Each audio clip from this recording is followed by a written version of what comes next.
Guys basically आज इस video के अंदर मैं आप सभी से बात करने वाला हूँ बीएसएनएल के बारे में। एंड काफ़ी टाइम के बाद मैं बीएसएनएल के ऊपर दोबारा से वीडियो बना रहा हूँ। एंड इस वीडियो में हम बीएसएनएल के बारे में एक बहुत बड़ी बात जानने वाले हैं। अभी जैसे कि आप सबको पता ही है, ये जो 2024 का साल है ये पूरी तरीके से अब खत्म होने वाला है। अब आज की डेट पे अक्टूबर का भी ऑलमोस्ट आधा महीना निकल चुका है एंड नवंबर दिसंबर दूसरे 2 महीने रह गए हैं अगला साल आने में। एंड साल के एंड में आते आते एक बहुत ही बड़ा शिफ्ट हमें टेलीकॉम सेक्टर में देखने के लिए मिला है। एंड गाइज ये शिफ्ट क्या है कि कमाल की शॉकिंग की बात क्या है, जैसे आप सबको पता होगा अभी हाल फिलहाल में कुछ प्राइवेट कंपनीज ने, यानी कि जैसे जियो ने, आपका वोडाफोन आइडिया ने या फिर आपका एयरटेल ने अपने प्राइजेस में थोड़ा सा हाइक किया था। मतलब उनके हिसाब से तो सिर्फ 25% का था, बट लोगों के ऊपर इसका काफ़ी ज़्यादा इम्पैक्ट देखने को मिला। लोगों को काफ़ी ज़्यादा कहते हैं ना कि एक तरीके से प्रॉब्लम उनको फेस करनी पड़ रही थी, क्योंकि प्राइस तो हाइक हो गए थे बट नेटवर्क उनका इतने अच्छी तरीके से लोगों को मिल नहीं पा रहा था। तो गाइज इस चक्कर में टेलीकॉम सेक्टर में काफ़ी बड़ा शिफ्ट हमें देखने को मिला है। एंड इसी प्राइस हाइक की वजह से काफ़ी बड़ी बड़ी प्राइवेट कंपनीज ने अपने काफ़ी सारे कस्टमर्स खोए हैं। तो आज इस वीडियो के अंदर मैं आपको ये बताने वाला हूँ एंड साथ ही साथ बीएसएनएल के कुछ और अपडेट्स के बारे में बात करने वाले हैं। तो चलिए फटाफट से वीडियो को स्टार्ट करते हैं। सो गाइस कहानी की शुरुआत होती है इस साल में जुलाई से। जुलाई 2024 में काफ़ी बड़े बड़े प्राइवेट प्लेयर्स जैसे कि वोडाफोन आइडिया, जियो और एयरटेल ने अपने प्लान्स के अंदर 11 से 25% का हाइक दिया था। यानी कि लगा लीजिए जियो ने करा था 25% का हाइक एंड जो एयरटेल वगैरह थे उन्होंने 11%। इस तरीके से इन्होंने 11 से 25% का अपने प्लान्स को इंक्रीज किया। उसकी वजह से क्या हुआ, इन प्लेयर्स को काफ़ी ज़्यादा कस्टमर्स का लॉस देखने के लिए मिला। एंड होता यह है कि जियो ने इस साल ऑलमोस्ट 7.5 लाख यूजर्स अपने खो दिए हैं, एयरटेल ने 16.9 लाख यूजर्स को खोया है और वीआई ने 14.1 लाख यूजर्स खोए हैं। तो आप ये लगा लीजिए कि इनके जरा से प्लान के हाइक की वजह से जियो ने भी 7.5 लाख कस्टमर गंवा दिए। एंड कमाल की बात पता क्या है, जो इनका मार्केट शेयर है वो घट गया, क्योंकि भाई यूजर्स खोएंगे तो मार्केट शेयर इनका घट गया। एंड गाइस आप सबको पता है अब बीएसएनएल की एक बहुत बड़ी न्यूज़ मैं आप सब लोगों को शेयर करने वाला हूँ। इस साल आपको लग रहा होगा कि भाई प्राइवेट प्लेयर्स का जब इतना बुरा हाल है तो बीएसएनएल का पता नहीं क्या होगा। तो गाइस यहाँ पे हमें बिल्कुल ये एक अपोजिट चीज़ देखने को मिली, जहाँ की भी प्राइवेट प्लेयर्स इतने बड़े बड़े अमाउंट के अंदर अपने जो यूजर्स उनको खो रहे हैं। यहाँ पे बीएसएनएल ने इस साल 29.3 लाख कस्टमर गेन किए हैं, जिसमें कि जो बीएसएनएल का जो पूरा डेटा है ना, मतलब डेटाबेस जो कहें यूजर्स का, वो है 88.5 मिलियन का एंड जो कि अब बढ़ के 7.59% के मार्केट शेयर पर आ चुका है। एंड ये सब ऐसा इसलिए हुआ क्योंकि बीएसएनएल का क्या था कि जहां पहले लोगों को सर्विस वगैरह नहीं मिल रही थी या जहां पे कि लोगों को नेटवर्क नहीं मिल पा रहा था, पहला तो उन्होंने अपनी उस चीज़ को इम्प्रूव किया। साथ ही साथ जब बीएसएनएल का टीसीएस के साथ टाइप हुआ तो उन्होंने 15,000 करोड़ की डील को साइन किया, जिसमें कि उन्होंने जल्दी जल्दी सारे के सारे एरियाज को कवर करना शुरू करा। एंड जहाँ पे लोगों को पहले नेटवर्क नहीं देखने को मिलता था तो वहाँ पे नेटवर्क लोगों को देखने के लिए मिला। एंड आप अगर आपको डाउट हो रहा है इस मेरी बात पे, तो गाइज आप जो मेरी प्रीवियस वीडियोस हैं आप उन पे जाके देखिए, वहाँ पे लोगों के कमेंट सेक्शन में जाइए, वहाँ पे लोग खुद बोल रहे हैं कि वो मेरी वीडियो देख रहे हैं बीएसएनएल का इंटरनेट यूज़ करके, जहाँ पे कि उनको जो स्पीड है वो मिल रही है 30 to 40 Mbps की। तो गाइज बीएसएनएल ने काफ़ी ज़्यादा ग्रो किया है अपना आपको प्रीवियस टाइम के अंदर। एंड ये सब इसलिए हो पाया क्योंकि बीएसएनएल ने ग्रो तो कर रहा है एंड साथ ही साथ उन्होंने अपने प्लान को इंक्रीज नहीं किया है, बल्कि उन्होंने नए नए ऑफर्स देकर, नई नई सारी चीज़ें देकर अपने ब्रॉडबैंड के जो प्लान्स हैं उनको भी अपना रेगुलेट करके रख रखा है कि वही सेम प्राइस में आपको वही सेम सर्विस प्रोवाइड करें जो कि आपको प्राइवेट प्लेयर्स प्रोवाइड कर रहे हैं। इस अभी मैं आपको बताऊं ना, तो मैं आपके साथ यही बोलना चाहूँगा कि भाई अभी ना थोड़े जियो के हालात ख़राब चल रहे हैं। मैं नहीं कह रहा, ऐसा ट्राई की रिपोर्ट कर रही है। एंड ट्राई आपको नहीं पता तो गाइस ये telecom regulatory authority of India होती है, जो कि हर साल टेलीकॉम जो जितने भी टेलीकॉम सेक्टर्स में जो प्राइवेट कंपनीज हैं उनका डेटा शेयर करती है पब्लिकली, जिसमें कि उन्होंने ये बताया कि जियो ने इस साल 7.6 लाख कस्टमर्स खोए हैं अपने 4G और 5G यूजर्स वाले।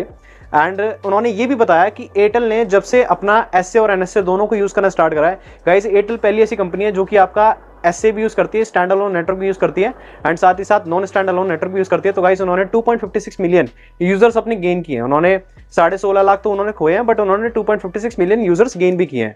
एंड वीआई ने 1.1 मिलियन यूजर्स खो दिए हैं, क्योंकि गाइज वो जो 3G एंड 4G यूजर्स हैं वीआई के, क्योंकि आपको पता ही है जैसे वीआई ने अभी हाल फिलहाल में कोई भी अपना 5G का नेटवर्क अभी लॉन्च नहीं किया है, वो भी प्लानिंग कर रहे हैं लॉन्च करने की।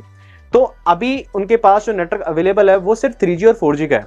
उन्होंने 3G और 4G के अंदर भी 1.1 मिलियन यूजर्स अपने खो चुके हैं, जो कि ट्राई की रिपोर्ट कहती है। एंड साथ ही साथ ये काफ़ी बड़ी शॉकिंग न्यूज़ है कि जहाँ पे प्राइवेट प्लेयर्स इतना ज़्यादा अपने आप को कहते हैं ना कि हाइक दे रहे हैं, अपने आप की कोशिश कर रहे हैं पूरी की पूरी। वहीं पे हमें उल्टी चीज़ ये देखने मिलती है कि बीएसएनएल, जहाँ पे कि सब लोग ये कह रहे थे कि अब ये चला गया मार्केट से, इसकी सर्विस अच्छी नहीं है, इसकी ये चीज़ अच्छी नहीं है। तो गाइज अगर हम रिपोर्ट को देखते हैं तो यहाँ पे रिपोर्ट कुछ और ही कहती है। यहाँ पे रिपोर्टों की माने तो ये है, यहाँ पे चीज़ हमें देखने को मिल रही है कि यहाँ पे प्राइवेट सेक्टर घटता जा रहा है, आपका जो गवर्नमेंट सेक्टर है जो कि स्टेट रन टेलीकॉम कंपनी है बीएसएनएल, वो यहाँ पे बढ़ती नजर आ रही है, जिन्होंने कि ऑलमोस्ट 29 लाख, यार बहुत बड़ा नंबर होता है ये, इन्होंने इतने यूजर्स गेन किए हैं सिर्फ इसी टाइम पीरियड के अंदर। सो गाइज अगर ब्रॉडबैंड फ्रंट पर भी बात करें तो गाइज वहां पर भी बीएसएनएल टेलीकॉम सेक्टर में सबसे आगे रहा है, क्योंकि इन्होंने 45.9 लाख यूजर्स को गेन किया है ब्रॉडबैंड के अंदर भी। क्योंकि ब्रॉडबैंड में आपको पता ही है सबसे पहली कंपनी थी ब्रॉडबैंड प्रोवाइड करने वाली। इसके अलावा मैंने और किसी का सुना नहीं था। ये जियो के फाइबर हो गया, जियो फाइबर हो गया, आपका एयरटेल फाइबर हो गया, एयरटेल एक्सट्रीम फाइबर, तो ये सब तो बाद में आए थे, बट बीएसएनएल का बहुत टाइम पहले से आ रहा था। तो पहले जहाँ पे एक टाइम हुआ करता था जहाँ पे बीएसएनएल के लोग ऑफिस वगैरह जाते थे, तो गाइस बीएसएनएल में क्या सीन था कि थोड़ा सा इनका जो प्रोसेस था इंस्टॉलिंग वाला या थोड़ा सा सर्विस वगैरह में इनका डिले था, बट ब्रॉडबैंड इन्हीं का था स्टार्टिंग में, इन्हीं का चलता था, इन्हीं का लोग यूज करते थे, सब कुछ था। तो ब्रॉडबैंड एंड पर भी अगर हम बात करें तो गाइज वहां पर भी बीएसएनएल ने काफी सारे कस्टमर्स गेन किए हैं, जिनका कि अगर हम एक फिगर में बात करें तो गाइज वो 45.9 लाख यूजर्स उन्होंने गेन किए हैं। एंड आपको बताऊं कि ब्रॉडबैंड का जो इनका जो यूजर डेटाबेस है वो बढ़कर 25.2 मिलियन तक पहुंच गया। तो गाइज एक काफी बड़ा नंबर अपने आप में, जहाँ पे कि इतने सारे लोगों को अब बीएसएनएल अपने साथ जोड़ के चल रहा है। एंड ये सब हो पा रहा है सिर्फ और सिर्फ जो बीएसएनएल के ऑफिशियल्स हैं उनकी वजह से। एंड साथ ही साथ अगर हम बात करें तो गाइस टेलीकॉम मिनिस्ट्री की वजह से ज्योति आदित्य जी, जो कि टेलीकॉम सेक्टर में बीएसएनएल को आगे लेकर आ रहे हैं धीरे धीरे उसकी सर्विस को इंप्रूव करके। एंड साथ ही साथ यहाँ पे जो सबसे बड़ा सपोर्ट है वो टीसीएस का भी है, क्योंकि जो अभी डील साइन हुई थी टीसीएस की बीएसएनएल के साथ वो थी 15,000 करोड़ की। एंड इन्होंने काफी ज्यादा तेजी से अपने सारी की सारी चीजों को परफॉर्म किया है। जैसे कि कर्नाटका में इन्होंने नेटवर्क अपना पूरा प्रोवाइड करना स्टार्ट कर दिया। एंड साथ ही साथ इन्होंने अपना हाथरस हो गया, अलीगढ़ हो गया, तो यूपी वाला एरिया भी है वो भी उन्होंने पूरा कवर अप करना स्टार्ट कर दिया। जितने भी आपके हिमाचल वाले एरियाज हैं वहां तो आपको पता ही स्टार्टिंग से बीएसएनएल चलता है कि पहाड़ वगैरह में बीएसएनएल ही सबसे ज्यादा इफेक्टिव तरीके से काम करता है। सो गाइस मैं अगर आपसे एक्टिव यूजर्स के बारे में बात करूं तो कि अभी हाल फिलहाल में हर एक कंपनी के पास कितने कितने एक्टिव यूजर्स हैं एंड कितने कितने उन्होंने एक्टिव यूजर्स को लूज किया है। तो गाइस यहाँ पर भी बीएसएनएल हमें सबसे आगे देखने को मिलता है, क्योंकि बीएसएनएल ने 29.3 लाख एक्टिव यूजर्स को गेन किया है इसी साल में। एंड इसी साल में वीआई ने इतने ही अमाउंट के यूजर्स को लूज किया है। क्योंकि गाइस क्या पता है क्या, मैं बताऊं आपको, वीआई के जो सर्विस है वो है तो अच्छी, बट वीआई ना आगे इंप्रूवमेंट नहीं कर रहा अपने नेटवर्क के अंदर। जैसे कि आगे थोड़ा सा एडवांस लेके आए, थोड़ा सा 5G के अंदर आए, तो वहां पे वो थोड़ा सा डिले रहा, क्योंकि वीआई का आपको जैसे पता है अभी तक उनका वीआई का 5G नेटवर्क नहीं आया इंडिया के अंदर। तो वीआई उसके बारे में प्लानिंग कर रहा है, उसके बारे में चीज कर रहा है। तो वीआई ने ऑलमोस्ट 30.1 लाख कस्टमर्स यहाँ पे खोए हैं। जबकि जियो की बात करें तो गाइस जियो ने एक्टिव यूजर्स 2.1 लाख खोए हैं। तो गाइस आप इससे लगा लीजिए कि उनके जो 2.1 लाख एक्टिव यूजर्स हैं वो जियो के शिफ्ट हो चुके हैं। एंड साथ ही साथ अगर एयरटेल की बात करें तो गाइस यहाँ पे एयरटेल ने भी 11.7 लाख कस्टमर एक्टिव जो थे वो उन्होंने लूज किए हैं। तो गाइस ये था थोड़ा डेटा एक्टिव यूजर्स का कि किस कंपनी के पास कितने एक्टिव यूजर्स गेन हुए एंड कितने एक्टिव यूजर्स उन्होंने लूज किए हैं इस साल। एंड ये सारा का सारा डेटा मैं खुद अपने मन से नहीं बता रहा, ये सारा का सारा डेटा आपको ट्राई की वेबसाइट पे देखने मिल जाएगा, क्योंकि जो ट्राई ने रिपोर्ट निकाली थी टेलीकॉम न्यूज़ को लेके कि इस बार टेलीकॉम सेक्टर में कितनी बड़ी शिफ्ट हमें देखने को मिली है, तो गाइस उसके अकॉर्डिंग मैं आपको ये सारा डेटा बता रहा हूँ कि किस कंपनी के पास कितने उन्होंने यूजर्स गेन किए एंड कितने उन्होंने लूज किए हैं। एंड गाइस एक्टिव यूजर्स के बारे में अगर मैं आपको बताऊँ ना थोड़ा डिटेल में कि एक्टिव यूजर्स अगर आपको समझ में नहीं आ रहा तो एक्टिव यूजर्स क्या होते हैं। एक्टिव यूजर्स वो होते हैं जो कि अपने मोबाइल नंबर को रेगुलर बेसिस पे यूज करते हैं, यानी कि क्योंकि देखो एक्टिव यूजर्स नहीं होंगे तो कंपनी का जो रेवेन्यू है वो जनरेट नहीं होगा। अब कोई यूजर ऐसा है कि जिसने एक पर्टिकुलर टाइम पीरियड पे या फिर एक पर्टिकुलर एक सिचुएशन के टाइम पे उसने कोई भी सिम परचेज करी, उसने उसमें रजिस्ट्रेशन करा लिया अपना, एंड उस नंबर को उसने थोड़े टाइम तक यूज करा, उसके बाद फिर वो नंबर ऐसे ही उन्होंने छोड़ दिया आइडल पोजीशन पे। उसके बाद उसके अंदर ना तो कोई रिचार्ज हो रहा है ना कोई इसको यूज कर रहा है, तो गाइस इसे कहते हैं inactive users. And active users की बात करें तो गाइस वो होते हैं जो कि अपने फोन को हर महीने रिचार्ज कराते हैं, अपने फोन से कई हजारों कॉल करते हैं, इस तरीके से उन यूजर्स को कहा जाता है एक्टिव यूजर्स। एंड गाइस मैं आपको बता दूं कि एक्टिव यूजर्स ना ट्राई की आपको VLR रिपोर्ट के अंदर मिल जाएंगे। ट्राई हमेशा एक VLR रिपोर्ट इशू करती है जिसके अंदर हर एक चीज के हर एक कंपनी के एक्टिव यूजर्स उसके अंदर मेंशन होते हैं। सो गाइस आप पता है मैं आपको एक चीज बताऊं, ये तो थे वो जो लोग नया नंबर रजिस्टर करा रहे हैं हर एक कंपनी के अंदर, यानी कि जैसे जिन लोगों को BSNL का नया नंबर चाहिए या फिर जिन लोगों को जियो का नया नंबर चाहिए। एंड जियो तो मैं तो यार ऑलमोस्ट आप ये लगा लीजिए जियो, VI एंड एयरटेल, तो इनमें तो यार कस्टमर बिल्कुल भी गेन नहीं हुए, इनमें बल्कि उल्टा लॉस और देखने को मिल रहा है। एंड साथ ही साथ जो कस्टमर का बड़ा जो गेन है वो यहाँ पे हमें BSNL के अंदर देखने को मिल रहा है 29.3 लाख कस्टमर्स, बहुत बड़ा नंबर है ये जो कि इन्होंने इस साल अपने बेस में जोड़ा है। एंड साथ ही साथ अगर मैं देखो एक और चीज़ यहाँ पे हमें सामने देखने को मिलती है कि यहाँ पे लोगों ने ना पोर्ट रिक्वेस्ट ज़्यादा देखनी शुरू कर दिया है कि लोग अपना नंबर पोर्ट करवा रहे हैं। क्योंकि देखो यहाँ पे ना दो चीज़ हमें देखने के लिए मिलती हैं।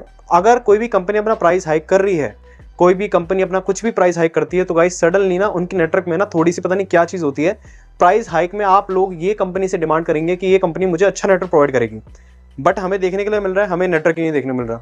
नेटवर्क जो पहले अच्छा आता था अब वो डाउन होता जा रहा है। एयरटेल ने तो इस मामले में फिर भी अपने आप को काफ़ी ज़्यादा इंप्रूव कर लिया कि उन्होंने अपने नेटवर्क को थोड़ा और अच्छा करा, थोड़ा और स्टेबल करा एंड थोड़े और से नेटवर्क उन्होंने अपनी कवरेज बढ़ाई, तो लोगों को अच्छा नेटवर्क मिलना प्रोवाइड हुआ। बट जियो की मैं नहीं कहता यार, जियो का क्या सीन होता है, उनके बीच में कॉल कट हो जाती है। ऐसा मेरे साथ पर्सनल हो रखा है एंड मेरे साथ ये हमेशा मुझे देखने मिलता है कि जियो की कॉल बीच में कट हो जाती है, उनका नेटवर्क नहीं मिल रहा होता, आपका सडनली फ़ोन स्विच ऑफ दिखाएगा ऐसे करके।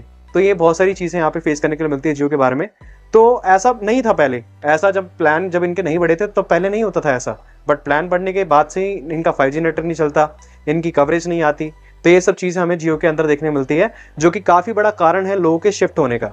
एंड साथ ही साथ अब देखो जब कंपटीशन इतना ज़्यादा आगे बढ़ गया है, जहाँ लोग बात कर रहे हैं 5G की, 6G की, अभी वहाँ पे VI काफ़ी ज़्यादा पीछे है। VI की मैं ये नहीं कह रहा कि सर्विस बेकार है, बट VI ने काफ़ी अपने आप को पीछे कर रखा है इन टेक्नोलॉजी के मामले में, जहाँ पे कि उसको आगे तैयार करनी चाहिए। अब तक उसको कब का 5G रोल आउट कर देना चाहिए था, बट उन्होंने 5G रोल आउट नहीं किया, ना ही 6G की तो दूर की बात है। बट वही है, लोगों ने ये चीज़ देखते हुए यहाँ से भी इसका ये बहुत बड़ा रीज़न बना लोगों के शिफ्ट होने का। तो गाइस ये थी कुछ अपडेट बहुत बड़ी जो कि BSNL के बारे में मुझे आप लोगों को बतानी थी। एंड गाइस BSNL का मैं तहे दिल से खुद सपोर्ट करता हूँ, क्योंकि गाइस अपनी इंडियन कंपनी है एंड साथ ही साथ इंडियन कंपनी देखो सारी हैं, बट ये है कि जो चीज़ एक कहते हैं ना कि एक अपने इंडिया को इंडिपेंडेंट बनाती है, हमारे पास एक खुद का नेटवर्क होना चाहिए, गवर्नमेंट के पास एक खुद की चीज़ होनी चाहिए जिससे कि वो सारी की सारी कंपनी को रेगुलेट कर सके, कोई भी कंपनी अपनी मोनोपोली ना क्रिएट करे। अगर हमारे पास टेलीकॉम सेक्टर के अंदर बहुत ही कम प्राइवेट कंपनीज बचेंगी तो गाइज ये जब भी मन चाहेगा अपना प्राइस बढ़ाएंगे, जब भी मन चाहेगा अपने नेटवर्क कवरेज हटा देंगे, कुछ भी कर देंगे, इनके ऊपर कोई भी रेगुलेटरी अथॉरिटी नहीं होगी। बट जहाँ पे गवर्नमेंट की एक चीज़ यहाँ पे सेटअप होगी, जैसे BSNL अभी अपने आप को कर रहा है, तो गाइस BSNL के चक्कर में जो सारी कंपनी है वो अपने प्राइसेस को कंट्रोल में रखेंगी। इस चक्कर में हमारी इंडिया की कंपनी को, हमारी गवर्नमेंट कंपनी को आगे बढ़ना बहुत ज़्यादा जरूरी है टेलीकॉम सेक्टर के अंदर। तो गाइस एक छोटी सी न्यूज़ थी, छोटी क्या यार मेरे हिसाब से तो बहुत बड़ी न्यूज़ थी। BSNL का तो मुझे बहुत ही अलग लगा, मुझे तो ये लगा था, मतलब मुझे खुद भी हाइप खत्म हो गई थी यार, BSNL कब तक ग्रो होगा, अभी टाइम लगा BSNL को ग्रो होने में ऐसे करके। बट जब रिपोर्ट्स देख रहा हूँ मैं ट्राई की, तो गाइस वहाँ पे तो कुछ और ही बात पता चल रही है। सो गाइस अगर आपको ये BSNL की न्यूज़ पसंद आई हो तो इस वीडियो कर देना लाइक और चैनल को सब्सक्राइब ऐसी आगे और भी इन्फॉर्मेटिव कंटेंट देखने के लिए। एंड गाइस अगर आप BSNL लवर हो तो गाइस इस चैनल को जरूर सब्सक्राइब कर लेना एंड बेल आइकन जरूर प्रेस करना, क्योंकि गाइस मैं यहाँ पर BSNL से जुड़ी हुई ऐसी खबरें लेके आता रहता हूँ। Thanks for watching this video.